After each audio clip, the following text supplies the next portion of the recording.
All right, so I'm gonna do the best I can to stay in front of the screen then. And I apologize that I'm ill prepared today. That's up to you. If you can hear me, you can stay where you are. If you want. I forget about these magic desks. I touch a button and it starts going up, down, up, down.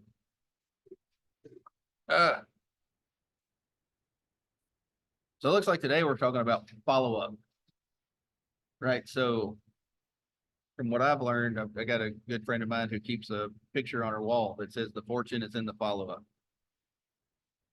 I will promise you, and we were talking about this earlier here, is that if you get an appointment on one phone call, that is an amazing rarity.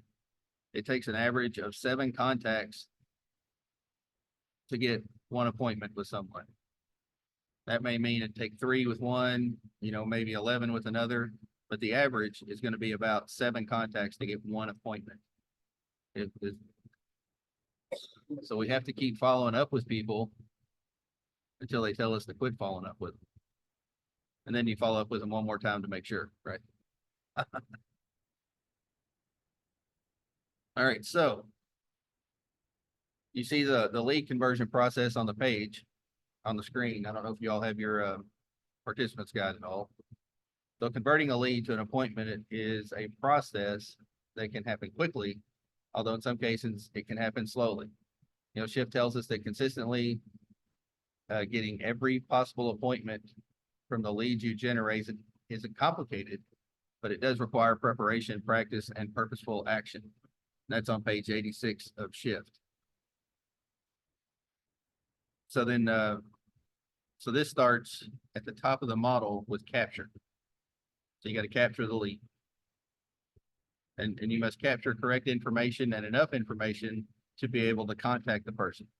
So we all know the 4 points that we want to get, right? We want to get the name, phone number, email address, and physical address are the 4 perfect. That would be a perfect lead contact card to have all that information. I do advise if you have people in your database that only have a phone number, call them and ask them for their email address. If they only have an email address, email them and ask them for their phone number. That's a good reason to reach out to them. Just let them know you're updating your database. You would love to have this information. Most of them will give it to you. Some of them will not.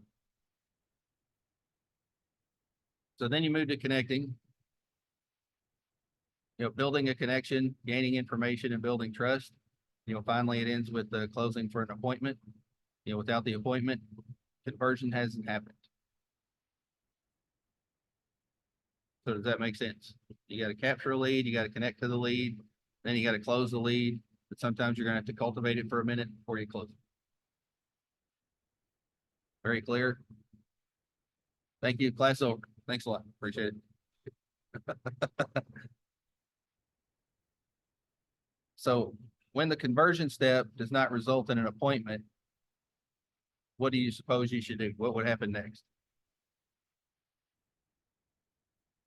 That's good. Keep following up. That's absolutely one thing you'll do.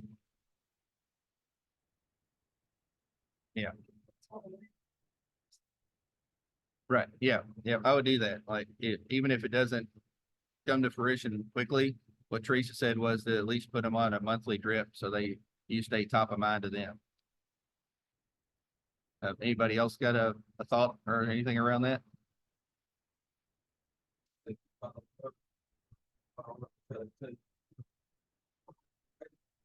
Mm-hmm. Yeah. Yeah. Desmond said he liked that too. I would even add maybe a quarterly phone call in there just to check in. Again, you want to make it purposeful, but you don't want to make it super aggressive. Does that make sense? You want to be coming from contribution, not I want your money.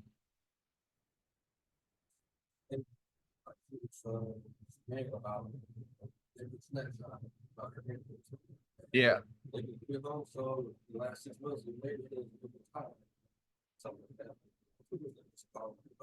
Right. Yeah. Desmond said she had a client that jumped in and said, hey, I'll call you when I'm ready.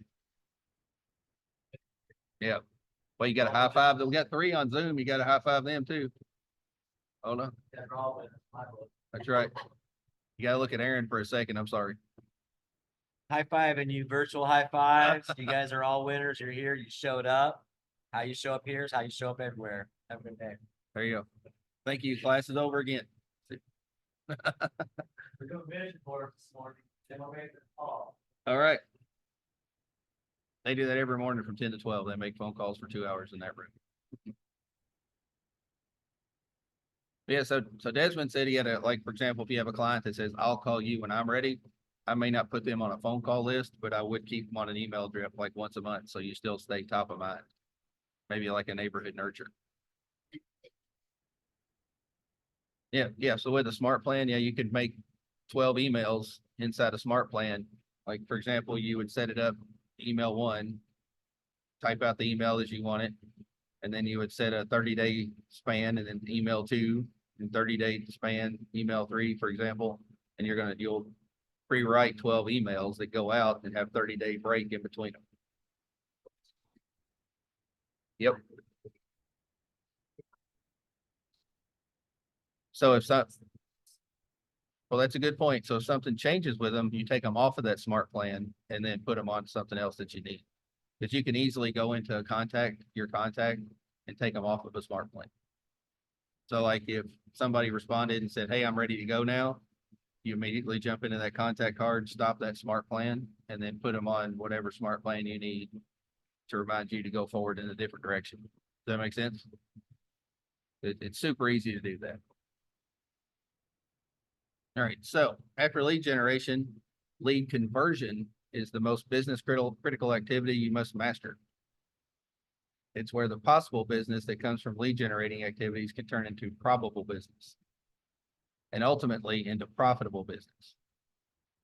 Converting the lead into an appointment has so much importance because it's how you have a chance at earning income. Converting appointments to business is also the key to economic success.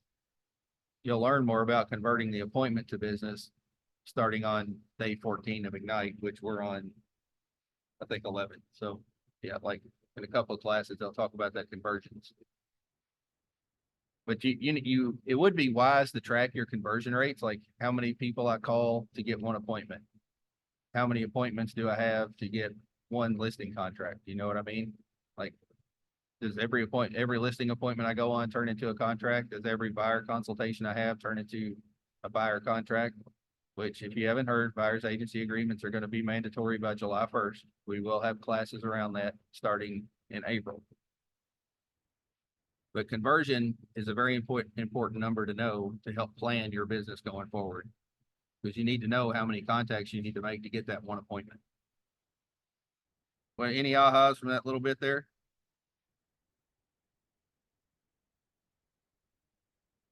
Yeah. So if you couldn't hear Teresa, she said looking at it as a process and how you see things flow through the process, it's a helpful reminder, and also it gives you different successes. Where we got to focus on that process, not the outcome, right, Teresa? We were talking about that this morning. And you can do that in your opportunities, actually, because your opportunity is designed not to start using that when you get something under contract, but to start using it as soon as you get a lead. If you put that person in there as a lead, and then when you get that, you move somebody from lead to an appointment, then you move somebody from appointment to under contract, you're going to start seeing your conversion rates right there in opportunities for you. Does that make sense? And that's a whole nother class. I don't want to dive deep into that, but opportunities can help show your conversion rates. All right, so we're gonna, in this section, we will get a little more specific about the lead conversion model for converting leads to appointments. All right, at its simplest, capturing a lead, if you can't tell, I'm reading notes, by the way, is collecting a minimum amount of valid contact information for a potential buyer or seller. This should include their names and a way to get a hold of them, such as email, phone number. Most likely, this will occur when you're lead generating. So what are some methods that you all can think of capturing information, capturing leads and capturing information? Yeah, open house, as Desmond said, and command ad. Yeah. Yeah. Yeah, that's okay. We all struggle with it. We all struggle with it. Anybody else? Ways to capture? How about responses to social media or online ads?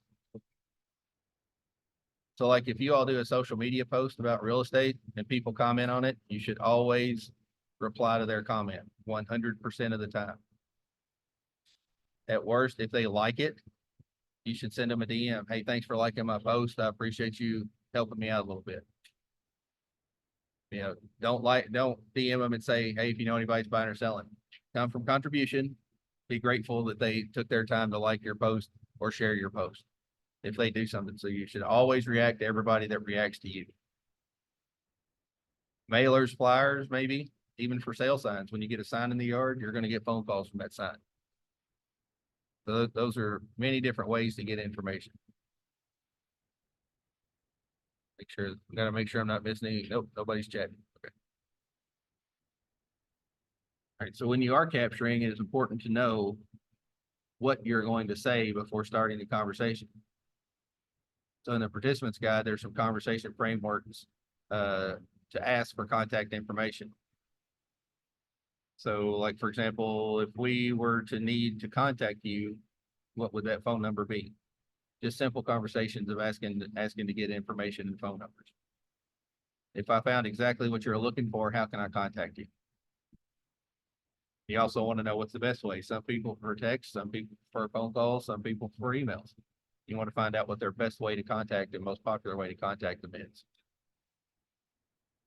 So capture, as you can see, is probably the most important part of your business. Would anybody disagree with that?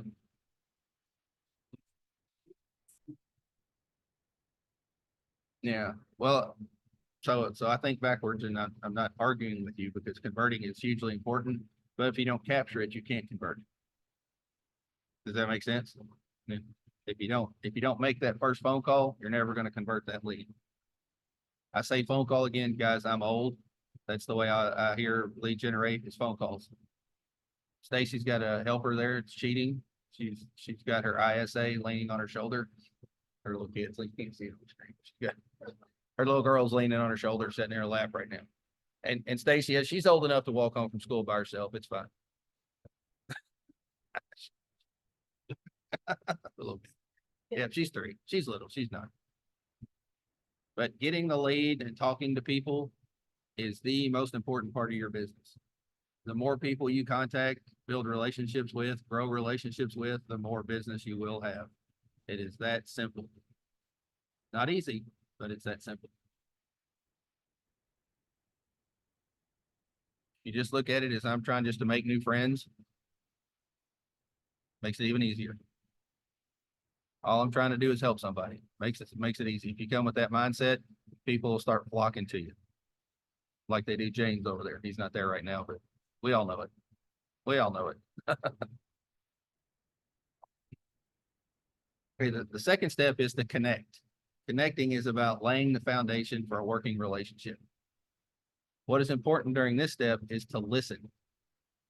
Ask good questions, offer solutions, and keep the focus of the conversation on them. Everybody likes to talk about themselves, right? You keep that focus on them, they're going to like you a lot.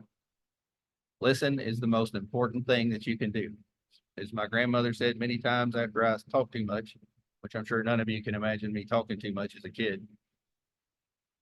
God gave you 2 ears and 1 mouth for a reason. It's because we're supposed to listen twice as much as we talk. And then she would follow that up with, you never learn when you're talking. Listen, always listen. That's going to help you be a better realtor to them, right? Because if you're not listening to what they need or what they want or their desires, you're really not going to be able to help them search for the house they need, right? You know, and I'll give kudos to James over there because we sent him a list of houses, for example, and then he would call me back and say, you don't want to look at this, this, and this when it doesn't fit what you want. You want the master on the main floor. Oh, you're right. Let's take them off the list, right? Because you know, my wife and I might have been looking and say, ooh, this house is pretty. I like it. James, will you schedule a showing? No, you want the master on the main floor. So, you know, that's being, yep. Well, we didn't just come out and tell him that, but he heard it in our conversations that Devin didn't want to go up and down stairs. He heard it because the first house or two we looked at, she would say, I love this house, but I don't want to go upstairs for the master. You know, so we got a house that's 2-story, but the master's on the main floor, laundry's on the main floor. So she never has to go upstairs if she don't want to. So and that's the way she wants it. But James listened to that and stopped, he would tell us, you don't want that. Yeah, you're wasting your time. You're going to walk in and think it's a beautiful house. Then you're going to walk upstairs to the master and walk downstairs to the kitchen and go, no, I don't want it. So always listen to your clients. That is huge. The goal of that communication, in addition, it's building the relationship, to determine the urgency, give enough information to know how to prioritize the lead, and help you know what touch campaign you can use as the follow-up plan. Touch campaign meaning like a smart plan you can put them on, because they may have different needs, so you may have a different smart plan to put them on. As you communicate and connect, keep these basic practices in mind. So one, you always want to embed your value proposition in the conversation. I'm sure you all have already worked on your value proposition in this Ignite class. If you haven't, maybe get with Brian or myself and we can help you build your value proposition. That is simply asking yourself the question, why would I work with Jesse? You know, there's going to be the basics, and yes, put the basics. I'm going to work hard for you. I'm going to do this for you. But then you're going to have a few intangibles that other people don't have. And you want to have that in writing in a piece of paper that you can hand in a listing or a buying presentation. Build and have confidence through knowing what you are going to say. Role play, practice conversations, and know the market data. If only we had script practices every day to help you guys out. We do. We do. I know it's hard for some of you, but if you can make one or two, it'd be amazing. Use backward design when thinking about your communication. Think about the intended outcome before starting the conversation. Use questions to help lead them towards the appointment. So use backward design when thinking about, like when you're talking to them, in your brain, you've already set the appointment, right? So you have to go, I've set this appointment. Now, how am I going to get them to the appointment? Think about the intended outcome before starting the conversation. It's almost like when you're showing houses, you'll hear people sell the house to themselves, right? They'll imagine themselves already, like sitting in the living room watching television, or they'll imagine themselves in the 3-season room sitting there using it as a reading area. And that's what you'll do when you're setting the appointment. It's that there's no ifs, it's when. When we have this conversation, we'll talk about this. When we get together and talk about this, this is what'll happen. We'll have more clarity. Assume the appointment without being overconfident about the appointment. Does that make sense when I say that? And of course, the more you do these things, the better you'll get at them. All right, so we're looking at the 6 connection questions. Connecting is more than just small talk. Your communication should seek to answer 6 basic questions. And here they are. Who are they? What do they want or need to do? Where do they want or need to do it? Why do they want or need to do it? When do they want or need to do it? And how do they plan to do it? I'm so old. Every time I hear the who, what, why, where, when, it's a Sunday morning cartoon kicks into my head with a song all along the who, what, why, where, when, and how, and who, and what day. I don't know why. Sorry, Schoolhouse Rock. Am I the only one that remembers Schoolhouse Rock? Anybody else old enough? Nope. Oh, Jesse, you remember Schoolhouse Rock? What's that? Yeah, I'm just a Bill was on there. Yeah, conjunction, junction. Remember them all. So these questions help whoever you're speaking to open up a little bit also. You want people to be able to open up to you. That's why you make it more of a conversation instead of like you're just reading through questions. Does that make sense? Practicing these questions and practicing these conversations make it more of a conversation, less of a, who are you? You don't want to sound like a robot. These may or may not work for your unique business. So you want to take time to plan out the framework for the communication that does work for your business. Make sure that you practice these conversations because it will help the conversation feel more natural. And don't forget the Ford method of questions to further deepen the relationship. Do we all remember the Ford method? The Ford method? Stacy, do you remember it? What is it? Occupation, recreation. Stacy said them so fast that they all blended into one word on the owl. Family, Occupation, occupation, recreation, recreation, and dreams. and dreams. There you go. See, she knew. There you go. That's exactly right. Great job, Stacy. Again, people love talking about themselves. One of Devin's dreams came true is I got on a plane. Let's talk about the vacation she's planning now. I'm gonna have to get scared again. Okay, your goal in using the lead conversion model is to move immediately from capture to connect and to close. However, you'll find a small percentage of leads that won't be ready to convert to an appointment. To keep mind share, you will use the touch campaign to stay in communication and cultivate the relationship until they are ready for an appointment. And Ignite, you have learned a lot about the touch campaigns, like the 19 to connect, 1 to cement, and 36 to convert. Have you all heard all those? If you haven't, they will be in your participants guide. And there will also be in your Smart Plans library. You will find all these in your Smart Plans library, built by somebody else.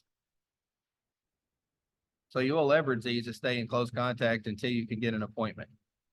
As you start to implement your touch campaigns, you can always pursue creating your own touch campaigns to fit your business. Well, like I said, there's generic ones that are built that you can use, but you're going to change those a little bit. You maybe add to them here, take away from them here, change the language of it here, add graphics here, things like that. Yeah. You always start with a model and you build it to you. Does that make sense?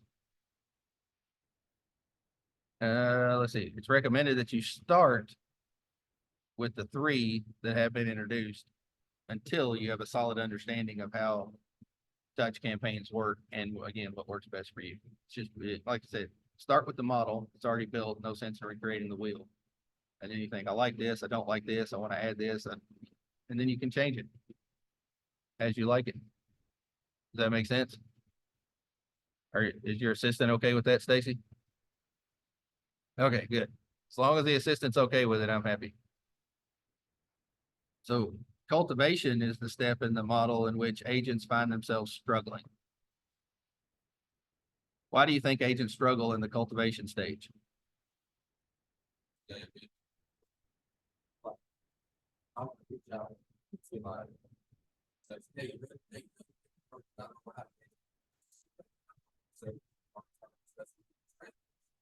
Yeah. So what Desmond's explaining, I think, is he doesn't want to feel like a pest calling people over and over and over again. Am I close? Is that close? Yeah. Yeah. And I think a lot of people have that in their brain. And my argument with that is don't make that your touches when you reach out to them. Like right now, we've all got a good reason to reach out to our database. Have you heard about this new settlement? As soon as things come through, don't worry, I'm going to educate you about these settlements if you need to. That would be a reason you can send that email out to your whole database. Don't fly down a rabbit hole. Make sure you know accurate information. Because you're going to get on YouTube and realtors are already doing it and they're freaking out. Don't freak out. 1, it's not done yet. It hadn't been approved. 2, it's still going to be business as usual with a couple of little tweaks maybe. We're going to talk about that Friday at 11. So if you can't be here, Zoom in. If you can be here, I highly advise it. It's not you have to deal with all this that you're dealing with now, Stacy, Jesse, and Leah. It won't be any fun. But please zoom in. Is there any other reason why you think agents struggle with cultivation? Mm-hmm.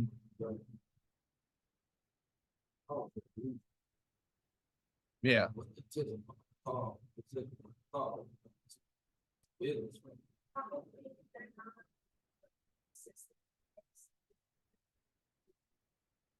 Say it again, I'm sorry.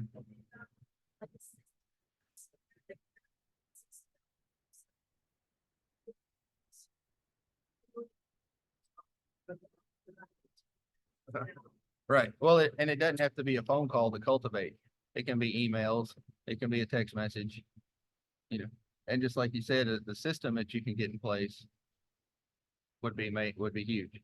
Teresa said maybe they don't have a system in place to cultivate, and that's very true. If you took a poll of the top 100 realtors in northern Indiana and say, what's your follow-up system? I guarantee that 10% might have one, and 90% will, I just remember to call them. Maybe. If you implement that system that Teresa's talking about and refine it to you, you will be ahead of everybody. Everybody, I promise. But yeah, don't just put them on a smart plan. Don't make it just a phone call every other week. Just email.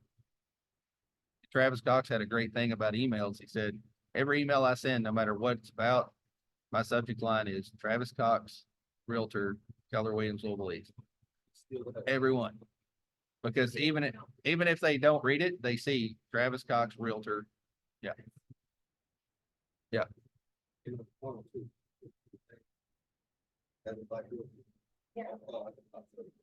right. So Leah said, for me being new, just not knowing what to say or what to do. Sound like a Dr. Seuss rhyme, didn't it? For me being new, just knowing what to say or what to do. That is totally Dr. Seuss.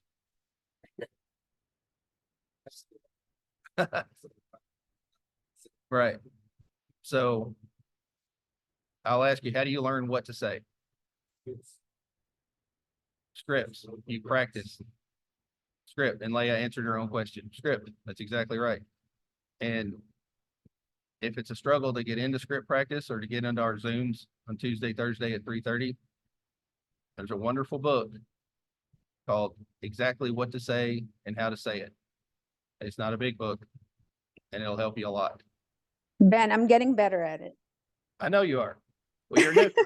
I don't expect you to be perfect about it, Leigh. I really don't. I mean, it's exactly. It's in. I have a copy on my desk. I'll go get it before we get off the Zoom. I'll get it and show you what it is. It's by Phil Jones. But yeah, I mean, when you're newer in the business, it's going to take a while to feel confident about what to say and how to say it. Not even necessarily what to say, because a lot of you know what to say in your brain and in your heart. You feel like you're being a solicitor, right? Because you're doing it all the time to maybe 10 different people a day. But those 10 people might talk to you once every couple of months. So it's really not that big a deal to them. But you're doing it and doing it again and doing it again, do it again. So you feel like you're being overly repetitive. But when in essence, if you're calling somebody once a quarter and sending somebody one email a month, that's not a lot, right? And I mean, to me, I'm going to say this. I hope I'm not stereotyping too much, but being a guy, I've got friends that I don't talk to at all, and I could call them up, and it's like we just hung out last night, right? And if I called him once a month, he'd probably think I was being overbearing. But they still like to hear from you, regardless.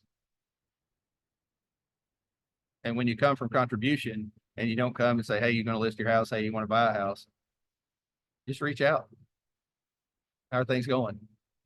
Because through these conversations and emails that you've had, hopefully you've taken notes and you know a little bit about their family, you know if they like to travel, Facebook stalk them a little bit to find out things. When you call them, say, hey, maybe find a reason to call them. They had a post where maybe their kid hit the game-winning home run. Call them, hey, that was awesome. And make that the only reason you call them.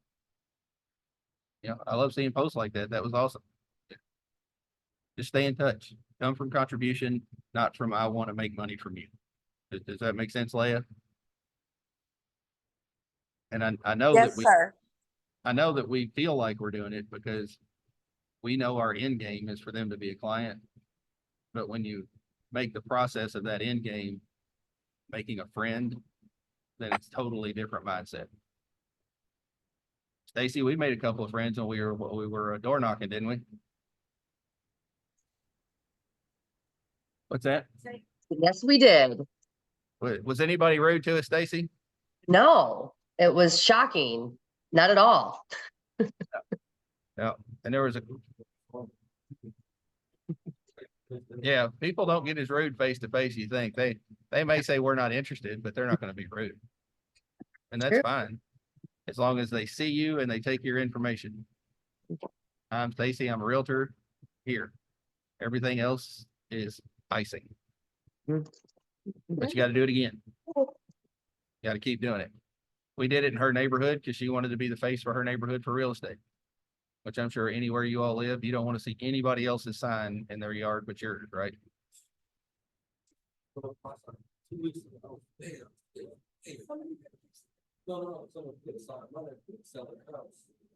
Yes, and that's why your neighborhood specifically, you should not consistently. How's it going? Huh? You live in the country? How, you don't have a neighbor? Do you live in a neighborhood in the country? No, how many people do you have in your, on your street? That's 15 people you should door knock.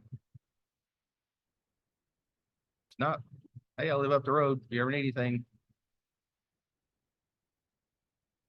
And you don't have to do them all in one day. You know, just the people around you like that, you want to be the realtor of choice for them for sure. Because hey, just live down the road. If you need something, just come knock on my door. I'm here to help. Yeah, I promise you, I'm door knocking my neighborhood. Yep. What? I've already done it twice. I've already done it twice. I don't have to have a license. Somebody tells me they want to sell their house, I will go, here, give that lead to somebody else. ALC. I go through the ALC first.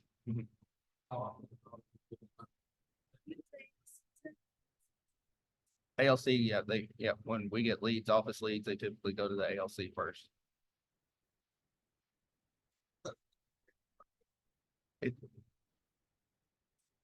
It's a perk for them being on the ALC and doing what they do for the brokerage.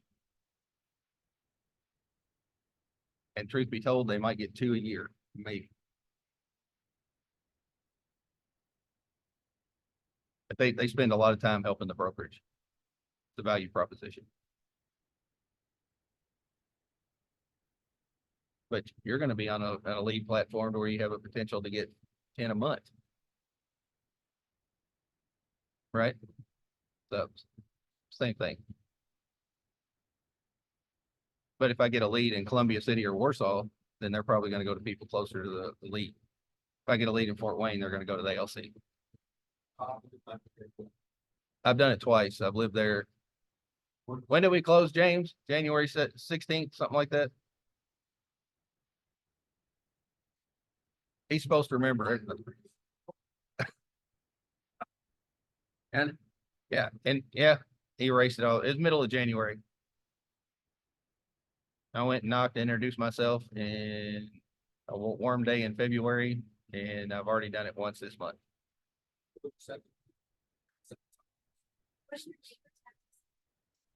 Just say hi. So first time I was new to the neighborhood, and, you know, I worked for the Keller Williams brokerage. That's all I'll say. Doesn't have to be anything crazy. Just how you doing?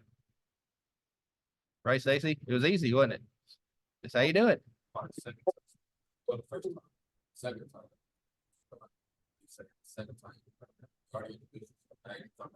Huh? Well, not everybody was home first time. I just stopped. How's them puppies? Let me see the puppies. I take my wife with me. It's not like trying to generate leads. I'm just meeting people. I like to know my neighborhood. I mean, I knew my entire town in Calvert City. Yes, sir.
Yeah.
James said that his mindset of door knocking is that essentially, correct me if I'm wrong when I translate, James, is that every no is them handing you $60 and getting that much closer to the yes.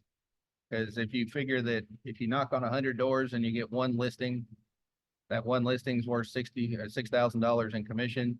So every no is them paying you $60 to get to that one commission. If you have that mindset, it's a lot easier to get through the door knocks. And then he said he door knocks expireds and neighborhoods based on the buyers that he has. Like if his buyer wants to live in an 07, he's going to door knock and look for expireds in 07. And that way he's bringing value to both parties. Which is he tells the buyer that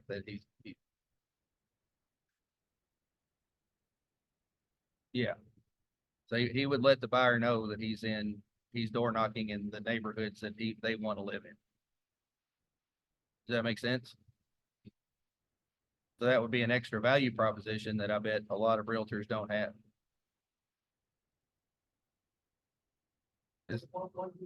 Yep, one more from James. Yes, sir.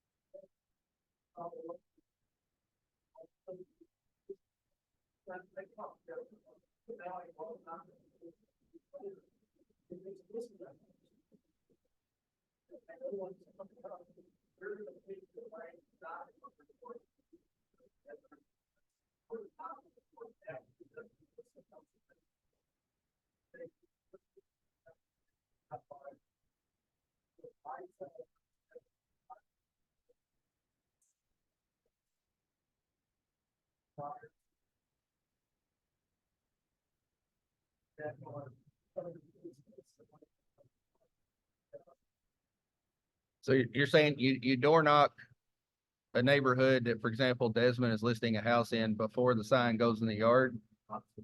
If you can. Yeah. Yeah. And then after it sells, you go through again and door knock saying, we just sold this house for, or this house just sold for 300K, you know, something like that. Yeah.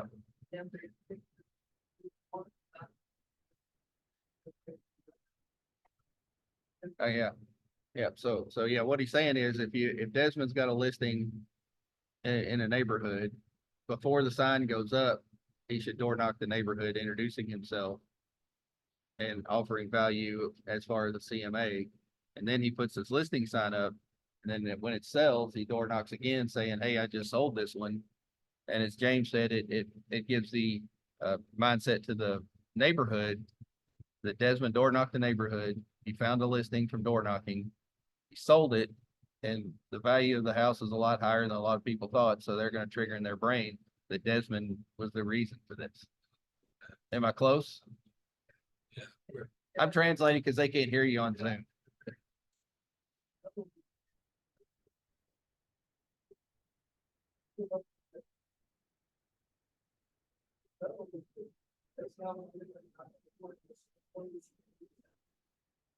Yeah.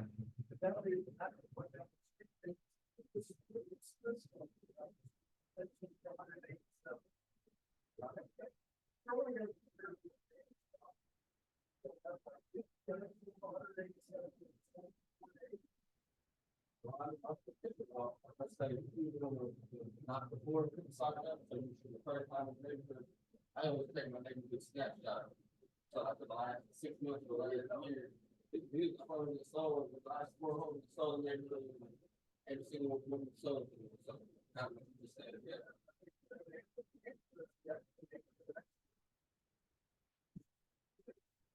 Yeah, perfect. Perfect. Thank you, James. Always a wealth of wisdom is Mr. James Reeser. Oh, and the owl trap spells your name wrong, James. They put an S instead of a C. What's that?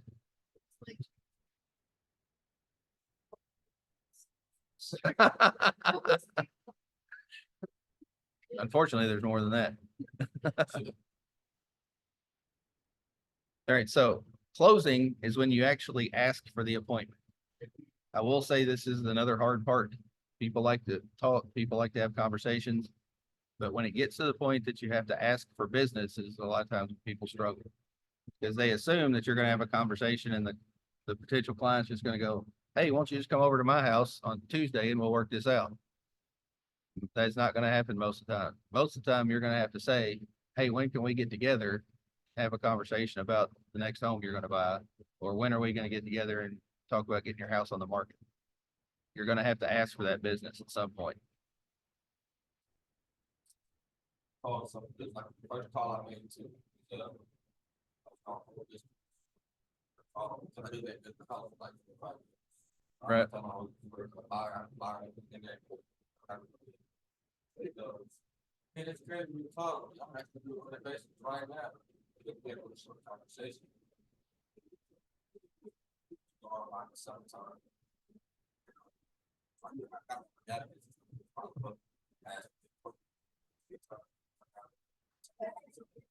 All right. That's awesome. So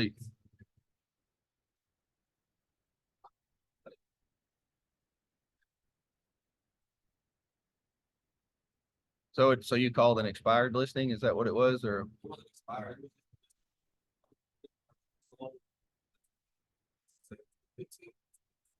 Oh, he looked at home sold from 2015 to 2020.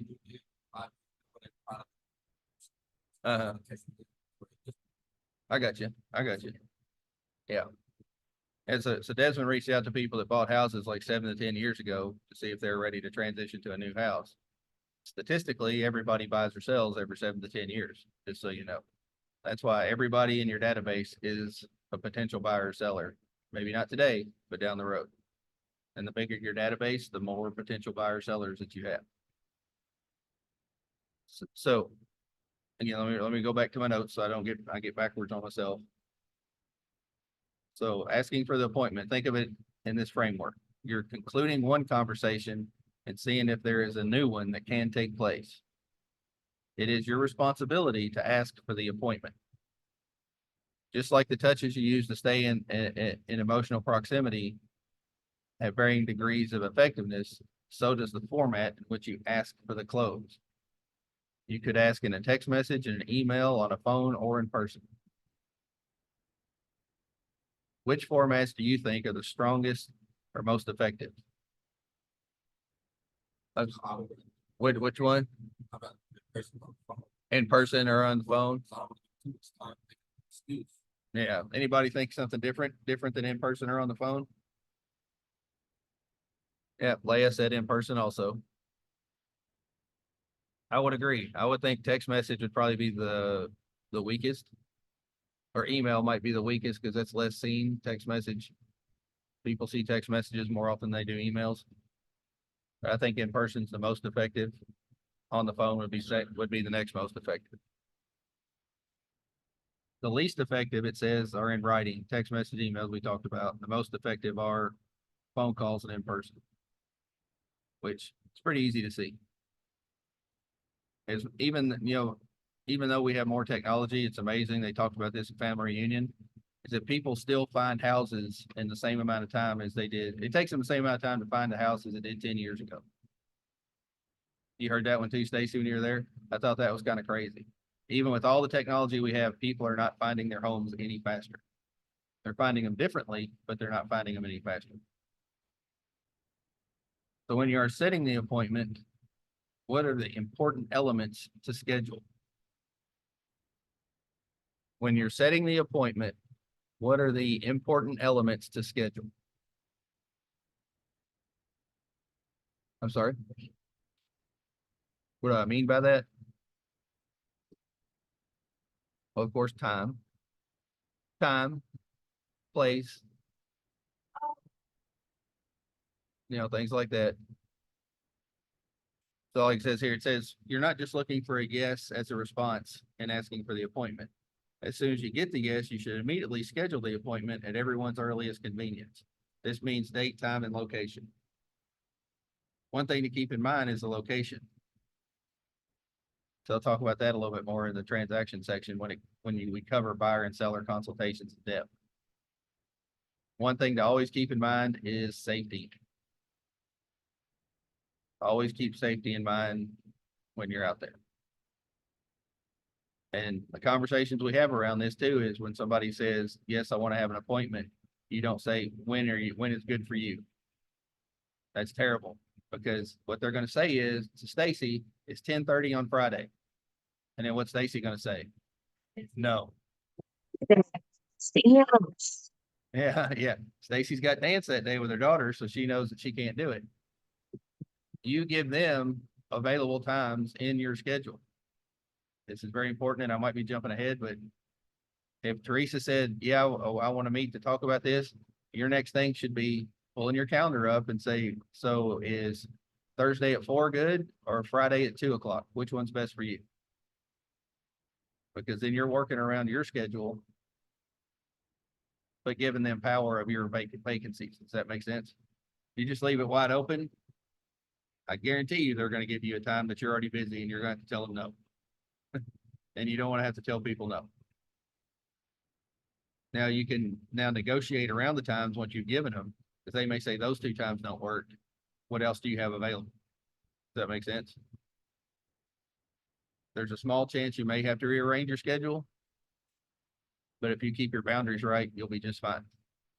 Because when people know you respect your own time, they know you'll respect their time too. Does that make sense?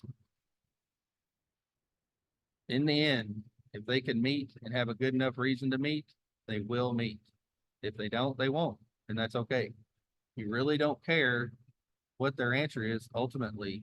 It's because you're not getting people to do anything they don't want to do. You're just going to ask and respond until they agree that meeting with you makes sense or it doesn't. Either way, both is a win. Why would you say that's a win even if they say no? Because you're still in conversation. Just because they're not ready for an appointment, you're still in conversation. Would you all agree with that? So what are some ahas Yeah, I like James' ideas around door knocking.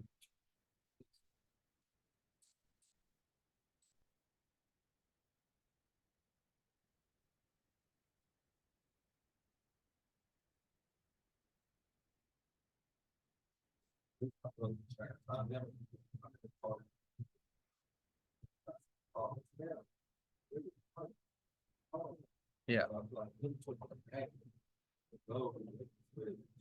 Mhm.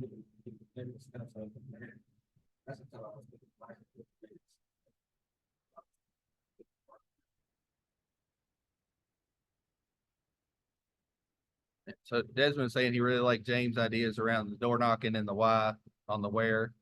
Um, and also he said when you're door knocking, he thought it'd be a good idea to have like a magnet to give instead of a business card, because usually if they get a business card, it's probably just going to go in a drawer or get thrown away. Right. That's why when you're door knocking, you want to have something of value to give them that they don't want to throw away.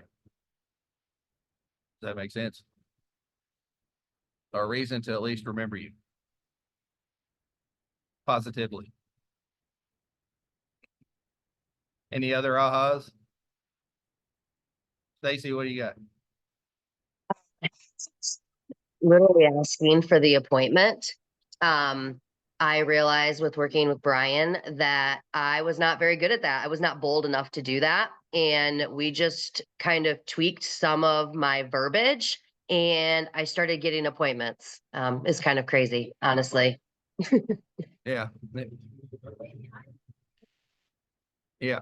Well, just I would ask Brian, are you in coaching with Brian, Desmond? Matt, just ask Brian, what were those tweaks you made to Stacy's conversation? And give them to me. And then look at him funny. All right, improving your conversion. So you've learned model, you've learned steps, and you've learned actions it takes to convert a lead to an appointment. So we're going to dig a little bit deeper into what a conversion rate is and how it can inform your business decisions. So your conversion rates inform your business decisions based on, as we said a second ago, it takes this many contacts to get an appointment. It takes this many appointments to get a listing. It takes this many appointments to get a buyer. It takes this many buyers to get a closing. It takes this many listings to get a closing. You need to know those numbers to predict your business. Does that make sense? If you know that I need to make 15 contacts a day, one way or another, to get the volume of business I want to get, then your win is the 15th contact, right? Because it's not the closing that fell through, because if you keep doing your business the way you're doing it, you've filtered in and factored in closings to fall through because they don't all happen. And if you haven't walked through that with me, I can show you the economic model and how that factors out. And I would be happy to do that with anybody. Just text me and we'll set it up. I can do it over Zoom or I can do it in person, either one. So knowing your conversion rates are super important. Assuming you're wanting to run this business like a business and not just haphazardly scattered to the wind. Which one would you prefer? There's one right answer. And it doesn't matter what level you're doing it. Like Jesse, I know you're still working a full-time job. So that means that your contacts may be less right now because you're trying to maybe phase out of that job into real estate. So you're not going to call 20 people a day. You probably just don't want to do that right now. It's going to be different for everybody. Everybody's got different goals. And you just got to do, but you still need to do what it takes to reach those goals. Does that make sense? So next, we're going to look at ways to improve your conversion rates. So we all see this guide here. So once you understand what your conversion rate is, you can move from E to P. Who knows what that is? Moving from E to P. It's entrepreneurial to purposeful. Entrepreneurial is be having the idea of what you want. Purposeful is taking the actions of doing what you need to get what you want. It's all part of the 6 personal perspectives, which is an amazing class that we teach, and it'll be taught actually April 4th by Brian, myself, and some of the ALC members. So it is on our calendar already, but I would advise you to come or zoom into that. And I've already talked to Aaron. We're working at better ways to Zoom work better for microphones around the room so we can hear better and talk better. So we're improving on that sooner than later. So this is when you get more purposeful in improving your conversion rate. Gaining insight and getting more purposeful will ultimately bring you more closed transactions. So some activities you can engage in to improve your conversion rates might include, and anybody's talked to me has heard this, time block for lead generation. Time block for lead conversion. If you erase it, you have to replace it, meaning if a true emergency pops up and you have to take something off your schedule, replace it later on in the day. Does that make sense? Or later on in the week. Don't take it off your schedule. Just replace it later on. Use conversations and systems. Practice your conversations. Conversions are conversations are a powerful tool that can help you say what you intend to say in the most powerful and most impactful way. And the only way you do that's with practice. And again, remember, you can either practice on your peers or you can practice on your clients. It's your choice. And that can be at home with spouse, kids, dog, look in the mirror, talk to yourself. You can do anything, but the more you say it out loud, the more it will help. And the more it'll become you. My favorite thing always to do with scripts after I had years of fighting against them and started doing them later is to write them down, read them again, write it again, making it me, read it again, and then write it again, making it more me. That way I don't feel like I'm sitting in a call center room having conversations. Does that make sense? You want to make it to where if you're standing in Walmart and somebody behind you goes, dang, his interest rates are high, that you already know what to say, and you can turn around and have that conversation. I would totally do that. Yeah, I embarrass my wife quite often. But she likes it. She, not at all. But if you're not afraid to do that, that could be a client standing right behind you. Yeah, if nothing else, a future lead, right? Because you're not turning around going, let's have an appointment, talk about that. You're turning around and going, since we tracked it, the average interest rate is actually 7.75. So we're below that right now. So it's truly not that high. We just really had a low dip because of this, and this. We'll probably never see them drop that low again. Then they'll ask why. It's a conversation. Don't neglect any part of your database. Reconnect with each person. And when you do, don't be afraid to ask for referrals. It's like if you're having an open house, you should email everybody you know, tell them you're having an open house. And then tell them if you're not interested, please invite a friend that might be looking to buy or sell. That way you're inviting a ton of people. Conversion activities are not just for leads, they're also for your sphere of influence. Come from care, come from curiosity, come from contribution, and get back in relationship with past clients. Once you close that house, don't neglect them. Because if you do a great job of following up after the close, they will do a great job of referring you business. Yeah, like Leah was awesome. I closed on my house. She bought me a pizza for the day we were moving in. She helped me, clean out my trash after we, emptied all our boxes. She kept checking in with me to make sure everything was okay. Did I need anybody to fix this or that? When you're that person, they remember you.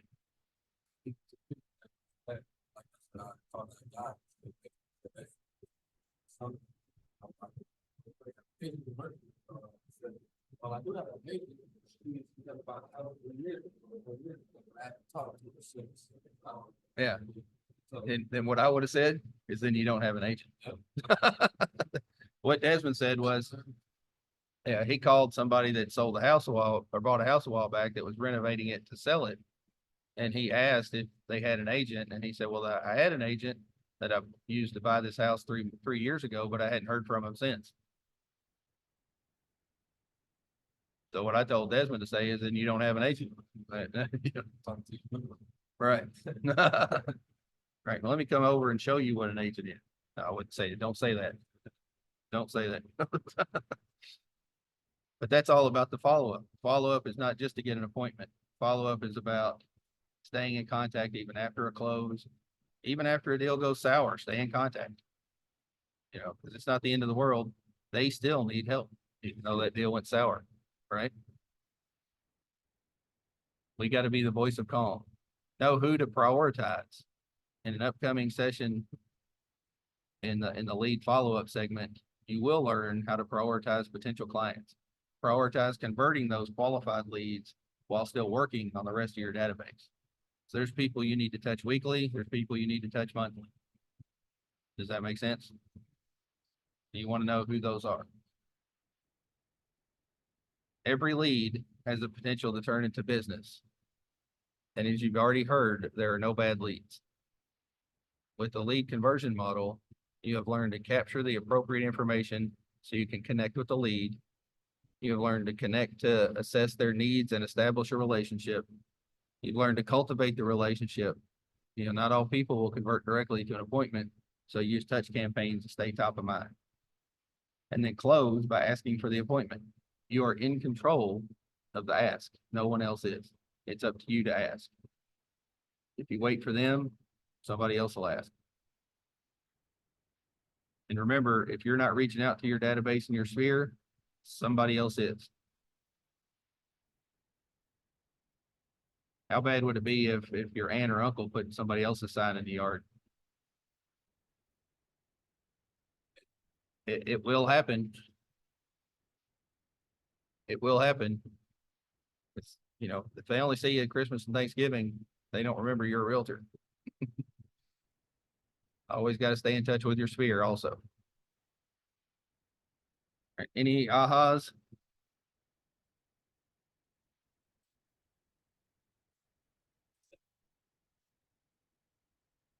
Yeah. Desmond said even after the sale, stay in touch. No, don't be afraid to say ahas. It's okay. Do we know what AHA stands for? Stacy does, because I know I've told her. Agents helping agents. Aha. So there's your AHA. Now you know what AHA stands for. Agents helping agents. So, all right, as we wrap up this session and transition into the success system, don't think y'all are doing the success systems, are you? Is Brian keeping you with the 10 contacts a day and all that stuff? Does he do that? Does Brian do the success systems in Ignite? Oh, I'm seeing blank faces, so I'm guessing no. That's fine. So come to understand the lead conversion model. Further develop your system for capturing, cultivating, and closing leads. Know how to apply proven methods to increase your conversion rate. So has your mindset toward any of this changed at all? Toward following up, reaching out to people? Has this changed any way of thinking at all about following up with people? Mm-hmm.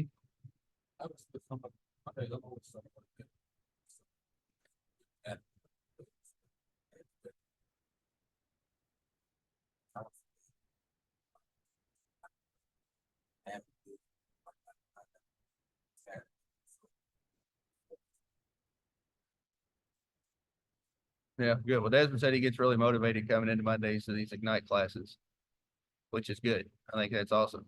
So we just have to apply the Mel Robbins principle, don't we, Stacy? 5-second rule. 5, 4, 3, 2, 1. Go. Do it. Y'all ever heard of that one? Have you done it? Done the podcast?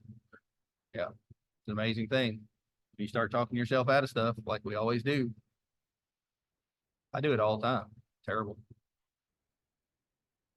That's why I knew I was going to get on this plane this time, because my wife was there. If I started talking myself out of it, I would have got throat punched in public. And justifiably so. All right, so where am I? Look, there you go. I'll show you what the success system is if y'all haven't seen it. And so we've already busted through this class in an hour, 20 minutes. Oh, yeah, we see this. Have y'all seen that? So typically, and I'm sure Brian told you this, Ignite is a class that you take one session a day, each day. It's actually built to be a 4-hour class. Each one session is built to be a 4-hour class. And you take it 20 straight days. And part of it includes what you're seeing, this daily success system. So we check up on each other with this. It includes script and role play inside the class to where people partner up and go do script and role play. But we've kind of condensed it to make it more conducive for more people to take it. Right? Because it would be hard for people every day from 9 to 1 o'clock to take Ignite. So we understand that, so we condense it. But part of the Ignite is to have 10 conversations a day, add 10 people to your database a day, write 10 handwritten notes a day. So I know that I already saw facial expressions on Zoom too. Handwritten notes are valuable because people don't get them anymore.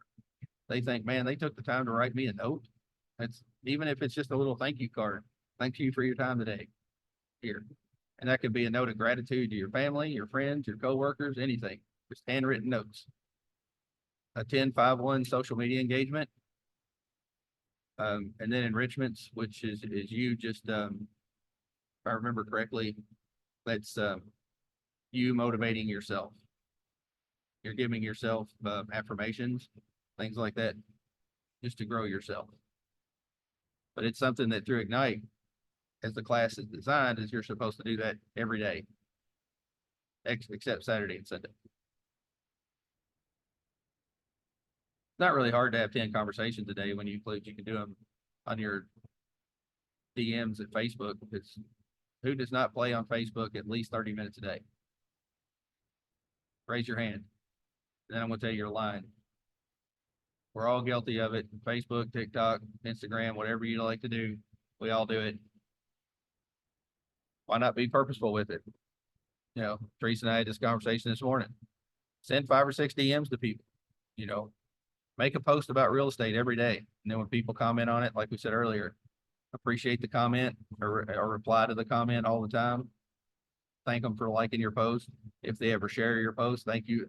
You know, comment on their page when they shared it. Thank you for sharing this for me. Yeah, does that make sense? And those are ways to contact people and they're going to remember you. I know Desmond does it because I share his open house. If I see anybody doing an open house, if I see it on my scroll, I will share it 100% of the time. And I know Desmond commented, thank you for sharing my post. And we should all do that. If we see anybody in our brokerage going to an open house, share it. Because then your buyers are seeing it, right? That'll be awesome. Let's see. I'm going to skip through. I think that's. This is our little thing we're supposed to say, isn't it? I engage every conversation in the spirit of contribution, and people are happy to be in relationship with me. That's an affirmation you should say every day. Because they are. So let's hear some conversation about today, follow up and conversion. What do we think? And y'all on the Zoom, if you want to put something in the chat, please do. Sorry, can you repeat that? I'm sorry. Yeah. So what are some thoughts about the class today on follow up and conversion? Just don't be shy. If you have questions. I follow up. So let's say I'm gonna do a house. In my team, I have 10 people call. I'll call once, and then like I will call but I'm saying for the most part I'll call once. Then sometimes take on the phone. Sometimes I end start calling. Get that second, like 30 minutes. They have to call me down here. I do the first one all the time. Mm-hmm. It's the second, like scared. I'm like, something.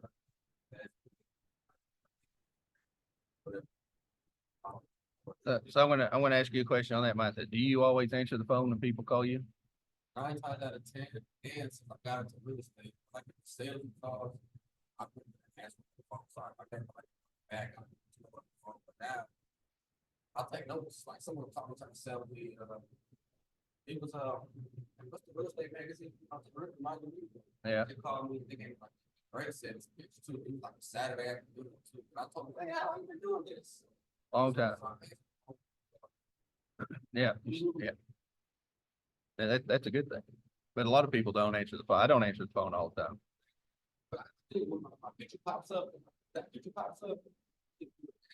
Yes, I'm like, yeah, let's see what it is. Yeah. No, I get that. I get that. But, not everybody always answers. They could be shopping in Walmart, not hear the phone. Probably sounds so, like, let's say I'm calling this five, something like that, I'm calling this 4 or 5 people. Don't answer the phone, I always send a text, I have. Yeah. And I say, at least half the time, I'll get a text back.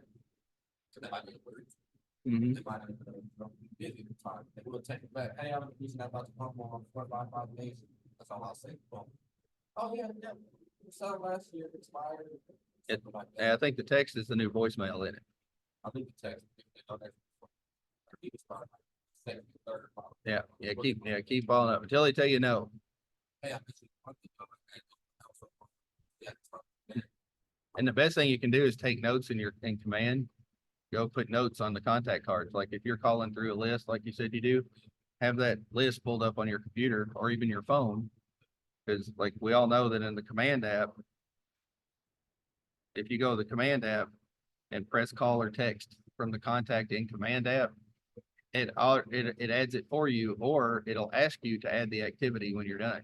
So it'll automatically help you make notes. Does that make sense? And I can kind of show real quick. So if I'm in the command app, can y'all see that on the screen there? You're in the command app and I go into contacts. You see it's got phone, text, email beside the contact, right? Y'all see that? I'm old. I can't stretch any further. I need to see a yes. Stacy's being mean. So if I hit text message, let me see. I'm going to text. Who am I texting? I'm going to text Hoover.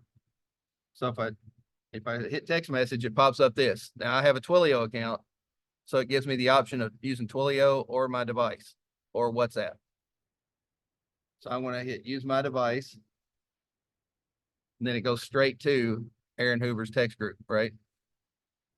Even though it goes straight to it, at the top there, I hit go back to command and it pops this up. Do you want to add an activity? And then you can automatically add, sent Aaron Hoover text message. And that way you'll have that, you'll know that you've contacted them and how often you've contacted them. Then you can go back into your database and find out, I haven't heard back from them on this one yet. I need to reach back out. Does that make sense? That's why updating your database is so important. Oh, now I'm getting pictures from the plane. My wife likes to terrify me. I've discovered that. Any other questions at all? Do we have fears of the follow-up? Like after the first no or don't answer or text, do we have that fear? And it's okay to have that fear. What's on call, 5 people, one person is really like. Keep saying it, Uh-huh. I mean, if they're rude to you, I wouldn't call them back. Except maybe one more time to make sure they were being rude on purpose. But I mean, I do understand that, but not answering the phone or not returning a text message is not a no. So, as I was always taught, you call until you hear a no, and then you call one more time to make sure. But you keep them in your database. And maybe you can still put them on a smart plan. If they don't want to hear from you, they can click that unsubscribe button. And then they'll never get emails from you again. Through command. You can email them directly. So any other questions or comments at all? So did we like this section of it night? Was it good? Was it bad? Good. Well, I appreciate y'all coming, and we got through it just about right on time. For me, it's 11:25. I apologize, Brian couldn't jump on, but I know I was way better. No, I'm way better. But just tell Brian next week, why aren't you as good as Ben? I dare you, one of you, I want you to do it. Anybody gonna take up that challenge? Stacy said yes, she's gonna do it. So. I'm teasing. Brian does an amazing job. I super appreciate everything he does. Well, if y'all have any questions, and if you do want to walk through that economic model with me sometime, just shoot me a text message and we'll schedule it and I'll Zoom with you. And this week, I'm a bachelor, so I can do it in the evenings. Except Wednesday and Thursday. I can't Wednesday and Thursday evening. But I'll do it from home. I have no problem with that. So, well, thank you guys. I appreciate your time today so much.